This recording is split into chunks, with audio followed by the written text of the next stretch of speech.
Hey, welcome back to Aaliyah Enspires Finance. We break down all things money. So today we're talking about something every Canadian needs to know about. It's the Canada Pension Plan or CPP. Okay, so if you've lived in Canada for a while, you probably heard of the Canada Pension Plan. It's kind of like a savings jar, right? But it's on a larger scale. So it's a federal program. It's a government's way of saying, look, we know how important saving for retirement is. We're just going to make it mandatory. If I leave it up to you, you're not going to do it. So we have to make it mandatory for everybody who works. So if you're working, it's coming out of your check. You will receive a monthly pension based on how much you contributed. So if you're just getting your own money back, essentially. And when you retire, or if you become disabled or something happens to you, it helps to support your family too. So by family, Canada means all families. So it's common law, it doesn't matter, gay, straight, whatever, you have the same rights as married folks. So that's a win. So the way CPP or Canada Pension Plan works is everybody who is working contributes a small percentage each paycheck. So it's like 5%. So your employer matches your contribution to help build your retirement fund. So they also contribute 5%. So it's even self-employed individuals, they have to contribute as well, except that percentage you have to contribute is around 10% since you're working for yourself, right? You're the employer and the employee.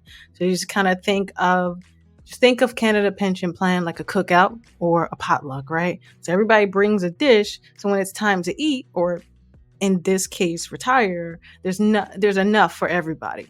So you don't bring a dish, you don't eat. It's that simple. But there are some people who are exempt, meaning you won't receive CPP. So that includes gig workers like Uber drivers, all these side hustle-ish jobs, seasonal workers, right? So if you're an Uber driver or you do some sort of gig work, you have to ensure that you're saving money each paycheck for your future self. And I highly recommend you start saving and investing a percentage of each paycheck. So if you've ever read the book, The Richest Man in Babylon by George S. Clayson, he says 10% of all you earn is yours to keep. I would bump it up to 20% at this point, but you want to put 20% to the side automatically. So your bank will do it for you. Just auto pay your way to wealth by investing 20% each time you get paid, no matter how small the amount. 20%. Okay, so if you start contributing when you turn 18, and it's expected that you'll start receiving your money back when you turn 65. So this lasts for the rest of your life. You can actually start as early as 60. It'll be a smaller amount, but that makes sense, right? It has to account for those 5 years. Now, if you're married or with a partner through common law, meaning you're not married, but you just live together, you can share your pension. So this is more of a tax strategy play. So I would suggest reaching out to your accountant about splitting CPP to save on taxes. If you decide to separate or divorce, CPP also has a system to ensure you both share those benefits, right?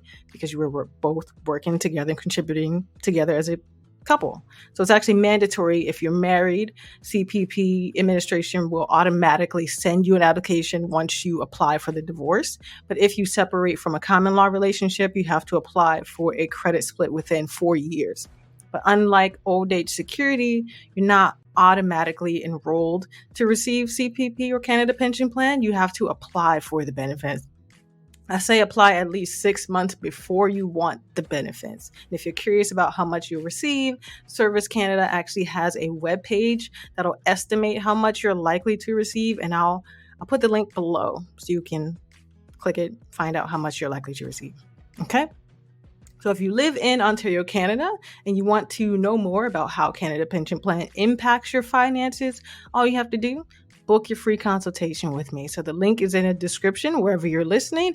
On that call, we'll go over your financial plan, your goals, and kind of just get you back on the right track, okay? So that's all I have for you today. Don't forget to like, share, and subscribe to the channel. See you later.